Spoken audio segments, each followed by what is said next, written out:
ఏపీలో మళ్లీ రాజకీయాలు వేడెక్కాయి. ఓటమి తర్వాత మొదటిసారిగా టీడీపీపై జగన్ చేసిన ట్వీట్తో రాజకీయ రగడ మొదలైంది. టీడీపీ నేతలు దాడులకు తెగబడుతున్నారని, రాష్ట్రంలో భయానక వాతావరణం నెలకొందని ట్వీట్ చేశారు జగన్. టీడీపీ ముఠాలు స్వైర విహారం చేస్తున్నాయని ఆరోపించారు ఆయన. గ్రామ సచివాలయాలు, ఆర్కికే లాంటి ప్రభుత్వ, ప్రైవేట్ ఆస్తులను ధ్వంసం చేస్తున్నారని విమర్శించారు జగన్. గవర్నర్ వెంటనే జోక్యం చేసుకోవాలని అన్నారు ఆయన.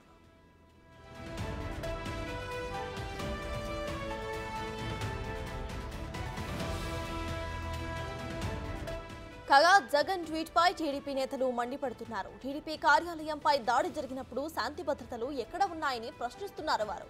మాచర్లలో టీడీపీ నేతలపై హత్యాయత్నం జరిగినప్పుడు ఎందుకు మాట్లాడలేదని నిలదీస్తున్నారు.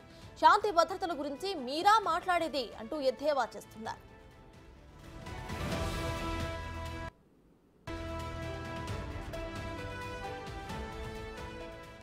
ఏపీలో శాంతి భద్రతలు పటిష్టంగా అమలవుతున్నాయని అధికారులు చెబుతున్నారు.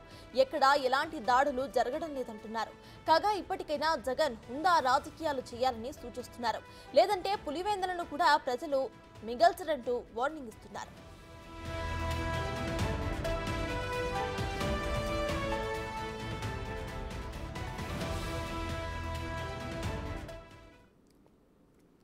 ఇదే విషయంపై పూర్తి డీటెయిల్స్ మా ప్రతినిధి మల్లికార్జున్ అందిస్తారు. మల్లికార్జున్, చెప్పండి, ప్రెసెంట్ ఏపీలో సిచ్యువేషన్ ఎలా ఉంది? ఇటు వైసీపీ శాంతి భద్రతలు చేజారిపోతున్నాయి అంటూ కమెంట్ చేయడం కానివ్వండి, టీడీపీ ఇంకా శాంతి భద్రతలు కరెక్ట్ గానే ఉన్నాయంటూ వాళ్ళు చెప్పడం కానివ్వండి, మనం చూస్తున్నాము. సో ప్రెసెంట్ అసలు ఏపీలో సిచ్యువేషన్ ఏంటి?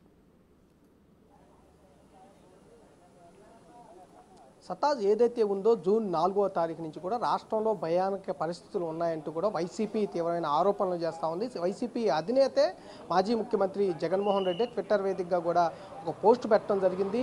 జూన్ 4వ తేదీ నుంచి ప్రభుత్వ ఆస్తులు ఏవైతే ఉన్నాయో సచివాలయాలు కానీ రైతు భరోసా కేంద్రాలపై కూడా టీడీపీ వాళ్ళు దాడులు చేస్తున్నారంటూ ఆరోపణలు చేస్తూ ఉన్నారు. వాటితో పాటు ప్రభుత్వ ఆస్తులు కూడా ధ్వంసం చేస్తున్నారంటూ కూడా ఆయన వ్యాఖ్యానించడం జరిగింది.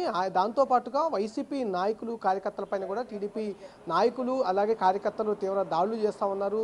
వైసీపీ నాయకుల అలాగే కార్యకర్తల ప్రాణాలకు చాలా ఇబ్బందికర వాతావరణం ఉందంటూ కూడా నిన్న వ్యాఖ్యానించడం జరిగింది. ఈ అన్నిటి మీద గవర్నర్ను కలగజేసుకోవాలంటూ కూడా నిన్న ట్విట్టర్ వేదికగా కూడా సీఎం జగన్మోహన్ రెడ్డి ట్వీట్ చేయడం జరిగింది. దీనిపై కూడా టీడీపీకి సంబంధించిన నాయకులు కానీ కార్యకర్తలు కానీ స్పందిస్తున్న పరిస్థితి కూడా కనిపిస్తూ ఉంది. 5 సంవత్సరాలు అంటే 2019 నుంచి 24 వరకు వైసీపీ ఏదైతే పాలన చేసిందో ఈ పాలనలో జరిగిన దాడుల సంగతి ఏంటంటూ కూడా ప్రశ్నిస్తున్న పరిస్థితి కూడా కనిపిస్తూ ఉంది. స్వయంగా ఒక జాతీయ పార్టీకి సంబంధించిన కేంద్ర కార్యాలయంపైనే వైసీపీ మూకలు దాడి చేసినప్పుడు ఎక్కడ పోయినాయి ఈ శాంతి భద్రతలు అంటూ కూడా వ్యాఖ్యానించడం జరిగింది. దాంతోపాటుగా శిరోమండనాలు కానీ అలాగే దళితుల మీద దాడులు కానీ చిన్నపిల్లలను నరకటం కానీ ఇట్లాంటివన్నీ కూడా ఎన్ని శాంతి భద్రతకు విఘాతం కలిగించలేదా అంటూ కూడా వాళ్ళు ప్రశ్నించిన పరిస్థితి కూడా కనిపిస్తూ ఉంది.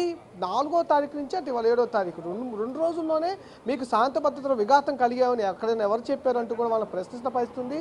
దాంతోపాటుగా ఇటు అధికారులు కూడా చెబుతున్న పరిస్థితి ఉంది. పోలీసులు కానీ అధికారులు కూడా క్లియర్గా నిన్నటి వరకు కూడా ఎన్నికల కమిషన్ అండర్లోనే ఉంది. రూల్స్ అన్ని కూడా అంటే 144 సెక్షన్ కూడా అమల్లో ఉంది. ఎక్కడా కూడా ఎలాంటి గొడవలు జరగలేదు, చిన్న గొడవలు కూడా జరగలేదు, ఎక్కడ దాడులు జరగలేదు అంటూ కూడా ఈసీ కానీ ఇటు అధికారులు కానీ స్పష్టిస్తున్న పరిస్థితి కూడా కనిపిస్తూ ఉంది. వైసీపీ నేతలు మాత్రం కార్యకర్తలు మాత్రం తమ పైన దాడి చేశారంటూ స్వయంగా సీజేకి కూడా బాధితులు ఎవరైనా ఉంటారో ఆ దాడికి గురైన బాధితులు వాళ్ళందరూ కూడా లెటర్లు రాయడం జరిగింది. దీనిపైన వైసీపీ ఏమో తీవ్ర ఆరోపణలు చేస్తున్న పరిస్థితి కూడా కనిపిస్తూ ఉంది. 2 రోజులకి ఇటు టీడీపీ నేతలు అయితే దాన్ని తిప్పుకొట్టే ప్రయత్నం అయితే చేస్తున్న పరిస్థితి కనిపిస్తూ ఉంది. సత్తాజ్ రాష్ట్రంలో అయితే మల్లికార్జున్, ప్రశ్న అక్కడ చూస్తే రాష్ట్రంలో శాంతి భద్రతలు కంట్రోల్గా ఉన్నాయంటూ చెప్తున్నారు. అయితే వైఎస్ఆర్సీపీ చెప్తున్న మాటల్ని ఎలా చూడొచ్చు అంటారు? అట్ ద సేమ్ టైం గవర్నర్ని కూడా ఆయన ట్యాగ్ చేస్తూ మాట్లాడారు.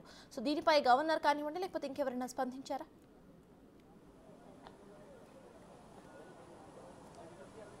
ప్రస్తుతానికైతే గవర్నర్ దగ్గరికి నిన్న వైసీపీ నేతలు స్వయంగా వెళ్ళి ఎవరైతే మాజీ మంత్రులు ఉన్నారో అలాగే మాజీ ఎమ్మెల్యేలు ఉన్నారో అందరూ కూడా కలవడం జరిగింది. గవర్నర్కు ఒక రిప్రజెంటేషన్ కూడా ఇవ్వడం జరిగింది. వైసీపీ నేతలు వైసీపీ కార్యకర్తలనే టార్గెట్ చేసుకుని కూడా అరాచకాలు టీడీపీ నేతలు చేస్తున్నారంటూ కూడా వాళ్ళు ఫిర్యాదు చేయడం జరిగింది. 2 రోజుల్లోనే శాంతి భద్రతల్లో విఘాతం కలిగిందంటూ కూడా వారు ఆరోపణలు కురిపిస్తూనే ఇటు ఫిర్యాదులు కూడా చేస్తున్న పరిస్థితి కూడా కనిపిస్తుంది. ప్రస్తుతానికైతే గవర్నర్కు సంబంధించి ఫిర్యాదు అయితే తీసుకోవడం జరిగింది.